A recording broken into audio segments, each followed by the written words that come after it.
సింగరేణిలో ఎన్నికల ప్రచారం ముగిసింది. అంతకుముందు సింగరేణిలో కార్మిక సంఘాలు విస్తృత ప్రచారాన్ని నిర్వహించాయి. అనుబంధ సంఘాల గెలుపు కోసం పొలిటికల్ నాయకులు సైతం సీన్లోకి ఎంట్రీ ఇవ్వడంతో సింగరేణి ఎన్నికలు రాజకీయ రంగు పులుముకున్నాయి. నల్ల బంగారం సిరుల మాగాని సింగరేణి సంస్థలో 7వ దఫా గుర్తింపు సంఘం ఎన్నికలు జరగబోతున్నాయి.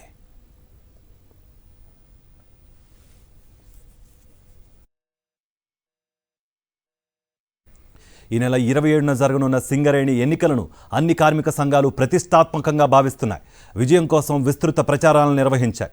సుదీర్ఘకాలంగా పెండింగ్లో ఉన్న ప్రధాన డిమాండ్లను మేనిఫెస్టోలో పొందుపరుచుకుని కార్మికుల మద్దతు కోసం విశ్వ ప్రయత్నాలు చేశాయి. కార్మికుల సొంత ఇంటి కల, అలవెన్స్లపై ఇన్కమ్ ట్యాక్స్ రియంబర్స్మెంట్, మెరుగైన విద్య, వైద్యం, రక్షణ, తాగునీరు లాంటి అంశాలను ప్రధాన ప్రచార అంశాలుగా ఎంచుకుని కార్మిక సంఘాలు ముందుకు సాగాయి.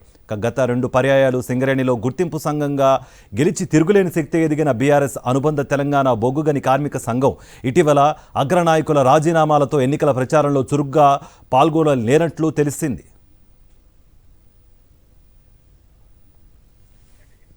మరోవైపు ఏఐటీయూసీ, ఐఎన్టీయూసీ మధ్య పొత్తు కోసం జరిగిన ప్రయత్నాలు విఫలమయ్యాయి. ఈ క్రమంలో అతిపెద్ద యూనియన్గా ఉన్న ఏఐటీయూసీకి రాష్ట్రంలో కొత్తగా అధికారంలోకి వచ్చిన కాంగ్రెస్ అనుబంధ ఐఎన్టీయూసీ యూనియన్ల మధ్య ప్రధాన పోటీ కొనసాగే అవకాశాలు కనిపిస్తున్నాయి. సంస్థలో మిగిలిన జాతీయ కార్మిక సంఘాలు ప్రాతినిధ్యం కోసం ముమ్మర ప్రయత్నాలు కొనసాగిస్తున్నాయి. అయితే రాష్ట్ర ముఖ్యమంత్రి రేవంత్ రెడ్డి ఆదేశాల మేరకు కోల్ బెల్ట్ ప్రాంతంలోని కాంగ్రెస్ మంత్రులు, ఎమ్మెల్యేలు సోమవారం నుంచి సింగరేణి ఎన్నికల సీన్లోకి ఎంట్రీ ఇచ్చారు. తమ అనుబంధ సంఘమైన ఐఎన్టీయూసీ గెలుపు కోసం ప్రచార పర్వాన్ని కొనసాగించారు. ఈ సందర్భంగా సింగరేణి సంస్థలో ఖాళీగా ఉన్న ఉద్యోగాలను భర్తీ చేస్తామని మంత్రి పొంగులేటి హామీ ఇచ్చారు.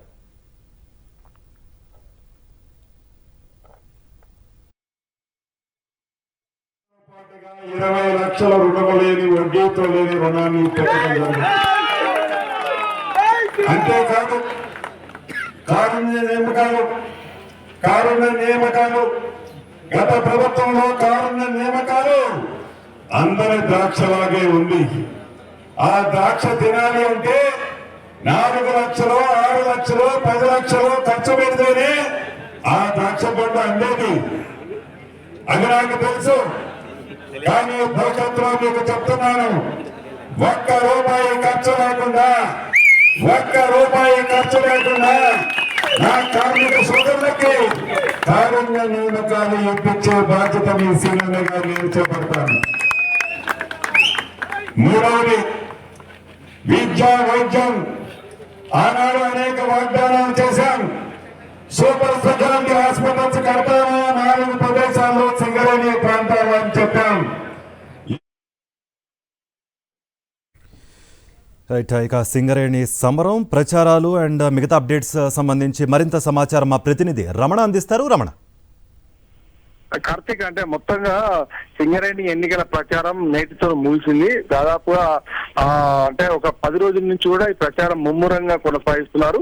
అయితే ఈ ప్రచారం ఒక వైపు కొనసాగుతున్న నేపథ్యంలోనే మరొక వైపు హైకోర్టుకు కొంతమంది ముఖ్యంగా ప్రభుత్వం ఈ సింగరేణి ఎన్నికల వాయిదా వేయాలని చెప్పి ఎక్కిన నేపథ్యంలో కొంత ఉత్కంఠ కూడా మనం చూసాం. అయితే ఈ నేపథ్యంలో ఖచ్చితంగా ఇప్పుడే ఎన్నికలు నిర్వహించాలి ఈ డిసెంబర్ 25 అని చెప్పేసి హైకోర్టు ఎప్పుడైతే ఆదేశించిందో ఆ ఆదేశాలతో ఈ ఎల్లుండి ఈ డిసెంబర్ 25న సింగరేణి ఎన్నికలు జరగబోతున్నాయి. ఈ నేపథ్యంలో 44 గంటల ముందే ఈ రోజు 5 గంటలతోని ప్రచార పర్వం ముగిసింది. ఈ రోజు ఐఎన్టీసీకి సంబంధించిన అంటే కాంగ్రెస్ అనుబంధ సంస్థ ఐఎన్టీసీకి సంబంధించి మంత్రి శ్రీధర్ బాబు RG3తో పాటుగా అటు రామగుండంలో గేట్ మీటింగుల్లో ఎమ్మెల్యే రాజ్ ఠాకూర్ కూడా పాల్గొని పూర్తి స్థాయిలో ప్రచారం చేసిన పరిస్థితి మనకు కనిపిస్తుంది. ముఖ్యంగా ఎల్లుండి జరగబోయే సింగరేణి ఎన్నికలకు సంబంధించి దాదాపు 83 పోలింగ్ కేంద్రాలను మొత్తం 11 ఏరియాల్లో కూడా ఏర్పాటు చేశారు. అదేవిధంగా 11 కౌంటింగ్ కేంద్రాలు ఏర్పాటు చేశారు. అంటే ఉదయం 7 గంటల నుంచి ప్రారంభమైన పోలింగ్ ప్రక్రియ సాయంత్రం 5 గంటల వరకు కొనసాగనుంది. ఆ తర్వాత సాయంత్రం 7 గంటల నుంచి కౌంటింగ్ ప్రక్రియ మొదలవుతుంది. అర్ధరాత్రి వరకు కూడా ఈ కౌంటింగ్ ప్రక్రియ ఉండనుంది.